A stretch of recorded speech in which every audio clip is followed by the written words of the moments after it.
Om Swastiastu, salam. Jadi pada kali ini, perkenalkan, saya Imade Bagus Wilaksmana Putra. Pada kali ini saya akan mencoba untuk menjelaskan mengenai resusitasi jantung paru. Adapun definisi dari tindakan resusitasi jantung paru ialah tindakan resusitasi sendiri adalah usaha kedokteran gawat darurat yang dilakukan untuk mencegah kematian korban yang masih mempunyai harapan hidup. Jadi resusitasi ini penting karena bisa menyelamatkan nyawa dan bisa dilakukan oleh siapa saja asal dilakukan dengan teknik yang tepat, itu dapat menyelamatkan nyawa. Kemudian untuk indikasi dan kontraindikasi dilakukan resusitasi. Jadi kita melakukan resusitasi pada pasien-pasien yang kita periksa memiliki henti nafas dan juga henti jantung, dan tidak kita resusitasi apabila terdapat suruhan DNR atau do not resuscitate, yang berarti pasien tersebut sudah tidak bisa kita tolong dan tidak bisa kita lakukan resusitasi. Kemudian pasien-pasien resusitasi yang datang ke rumah sakit itu terdapat berbagai macam. Jadi beberapa di antaranya ialah pasien-pasien tenggelam, pasien stroke, pasien dengan obstruksi jalan nafas atau benda asing di jalan nafasnya, kemudian pasien inhalasi asap, kemudian pasien-pasien dengan reaksi anafilaksis, pasien-pasien dengan overdosis, pasien dengan sengatan listrik atau trauma listrik, juga pasien-pasien dengan trauma mekanik, kemudian pasien-pasien yang mengalami infark miokard, kemudian pasien-pasien yang koma karena berbagai sebab. Kemudian kita akan lanjutkan dengan teknik melakukan resusitasi. Jadi untuk melakukan resusitasi sendiri terdapat singkatan yang dapat kita hafal dalam melakukan tindakan resusitasi sendiri, yaitu DRSABC. Jadi masing-masing huruf melambangkan satu bagian.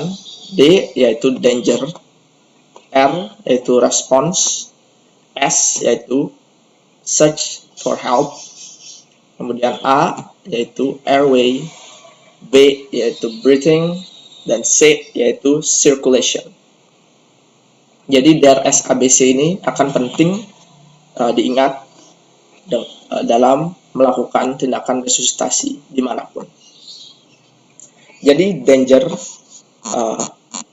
ini berarti asesmen bahaya. Jadi dalam melakukan tindakan resusitasi pasien yang henti nafas atau henti jantung, hendaknya kita melakukan asesmen bahaya dengan melakukan tindakan 3A, yaitu amankan diri sendiri, amankan korban, dan juga amankan lingkungan sekitar korban.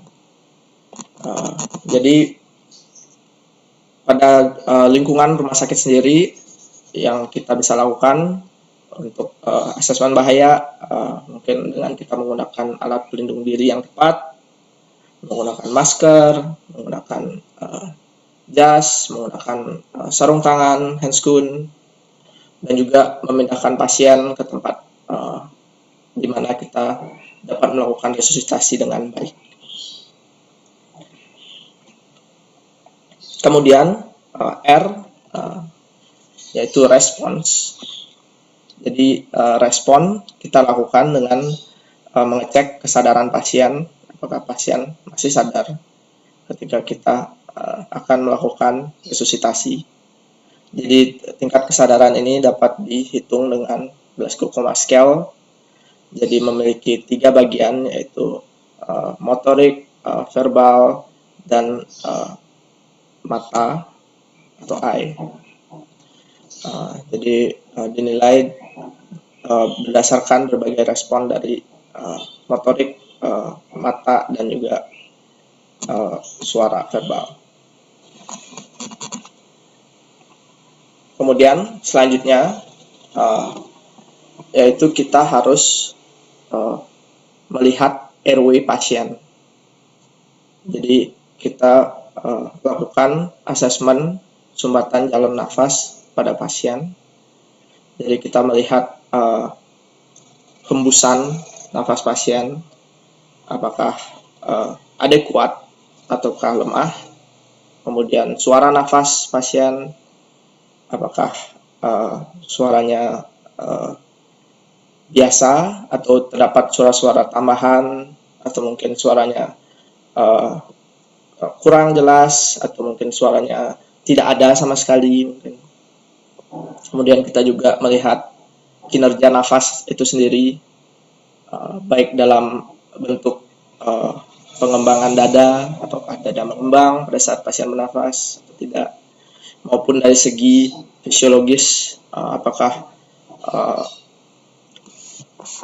pasien cukup oksigen dengan melihat SpO2 pada saat pasien bernafas, ataukah tidak adekuat. Nah, suara nafas ini juga kita bisa dengar suara nafas tambahan.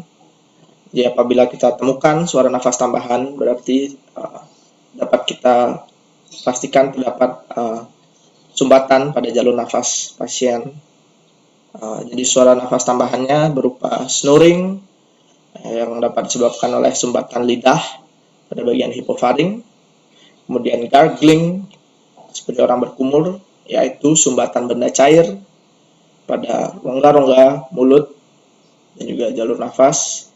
Kemudian crowing, yaitu spasme laring. Kemudian wheezing, yaitu terjadi karena spasme bronkus. Kemudian ronki, terjadi karena terdapat cairan pada bronkus atau alveoli dari paru-paru. Kemudian jenis sumbatan jalan nafas dapat kita klasifikasikan menjadi dua, yaitu sumbatan jalan nafas parsial dan juga total. Parsial yaitu pasien masih bisa bernafas, masih adekuat kerja nafasnya, namun terdapat sumbatan yang menyebabkan pasien melakukan nafas yang tidak biasa ataupun memiliki suara nafas tambahan. Kemudian sumbatan nafas total, yaitu pasien sudah tidak dapat bernafas atau tidak dapat bernafas secara adekuat. Kemudian airway ini sendiri kita dapat koreksi dengan berbagai cara tergantung penyebabnya. Jadi apabila mungkin lidah yang menyumbat jalur nafas, kita dapat koreksi dengan triple maneuver airway. Kemudian bisa juga kita pasang pipa orofaring atau nasofaring. Dan apabila sumbatannya berupa cairan, dapat kita lakukan suction terhadap cairan tersebut. Kemudian beberapa koreksi lainnya yang dapat dilakukan ialah dengan mengorek rongga mulut dengan tangan, kemudian menghentak dada dan perut. Kemudian kita bisa melakukan bronkoskopi, krikotirotomi, dan tracheostomi, serta obat-obatan untuk pelumpuh otot dan bronkodilator. Kemudian untuk breathing, jadi bantuan nafas dilakukan pada korban-korban pasien-pasien yang mengalami gagal nafas yang dapat diakibatkan oleh depresi dari gangguan dari pusat nafas di otak, kemudian paru-paru maupun gangguan di toraksnya, serta kita dapat melihat gejala henti nafas, yaitu usaha nafas menurun, kemudian frekuensi nafas menurun atau meningkat, kemudian aliran udara yang lemah, kemudian kesadaran menurun, kemudian gejala dan tanda dari hipoksemia atau kekurangan oksigen. Kemudian koreksi yang dapat kita berikan untuk pasien-pasien yang diberikan bantuan nafas, yaitu menggunakan bantuan nafas dengan ekspirasi penolong yang dapat dilakukan dengan mulut ke mulut atau mulut ke hidung atau mulut ke pipa es atau mulut ke masker. Kemudian yang kedua juga dapat menggunakan udara atmosfer dan juga tambahan O2, yaitu balon sungkup atau amubag, balon ke mulut, balon ke pipa trakea atau tracheostomy, kemudian bisa menggunakan alat bantu nafas mekanik atau ventilator. Kemudian untuk circulation dilakukan pada pasien-pasien yang mengalami kegagalan sirkulasi, dapat diakibatkan oleh shock, shock dan henti jantung, yang mana apabila terjadi kegagalan sirkulasi dapat kita lakukan kompresi jantung luar.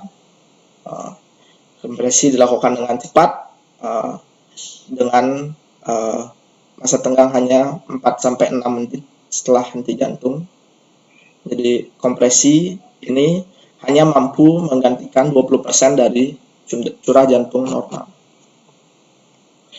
Kemudian kompresi dilakukan dengan melakukan posisi menekan pada 2 jari di bawah sternum dengan posisi lengan atas yang tegak lurus dan posisi kaki tripod, dengan dilakukan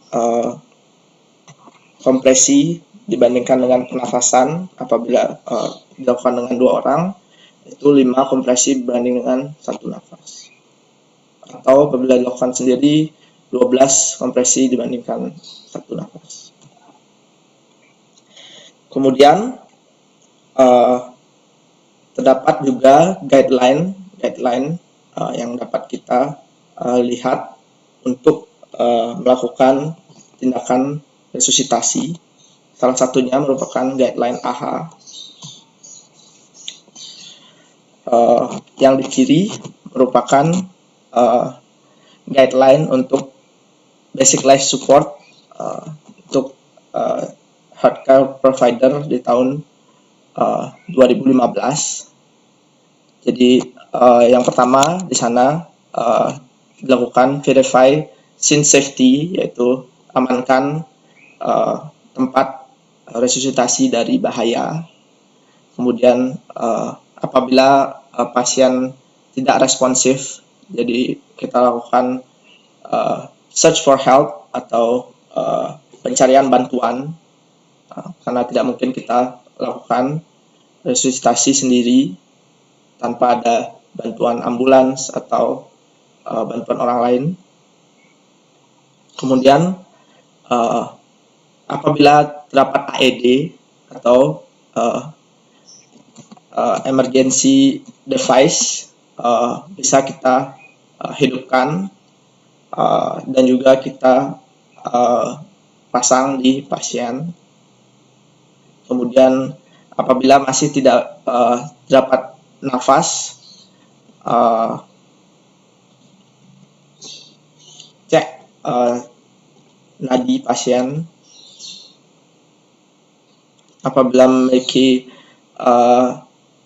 Apabila nafas dan nadi sudah normal, kita dapat memonitoring pasien hingga stabil. Namun apabila tidak ada pernafasan namun terdapat nadi, maka pasien dapat diberikan nafas bantuan atau resusitasi nafas 1 kali nafas setiap 5-6 detik.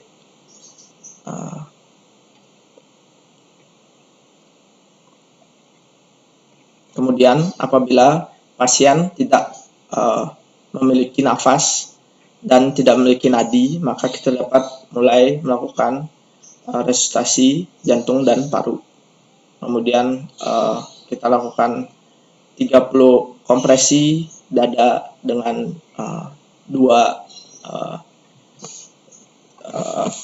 bantuan nafas. Kemudian apabila AED sudah datang, kita cek ritme pasien apakah shockable atau tidak. Apabila shockable, kita dapat shock dengan AED-nya. Apabila tidak, kita bisa lanjutkan melakukan resusitasi jantung paru. Hal yang sama juga dilakukan apabila di rumah sakit. Jadi kita mulai melakukan resusitasi, apakah pasien shockable atau tidak. Kalau shockable, kita lakukan shock, kemudian dilanjutkan dengan resusitasi selama 2 menit, dan apabila shockable, kita shock lagi, dan kita berikan epinefrin selama 3-5 menit. Kemudian apabila tidak, kita lanjutkan dengan resusitasi dan juga ditambahkan dengan epinefrin setiap 3-5 menit. Kemudian apabila sudah tidak memiliki tanda-tanda pernafasan dan nadi spontan, maka kita dapat melanjutkannya dengan tindakan selanjutnya, yaitu indikasi penghentian resusitasi. Resusitasi dikatakan berhasil apabila nadi kembali teraba pada arteri besar sesuai dengan irama kompresi. Kemudian warna kulit dapat berubah dari sianotik menjadi kemerahan. Juga terdapat pupil yang mengecil. Kemudian apabila gagal, kita bisa lihat pupil tetap dilatasi, warna kulit tetap sianotik, tampak tanda kematian biologis, dan juga penolong bisa kelelahan. Baik, terima kasih. Itu saja yang dapat saya sampaikan untuk kali ini.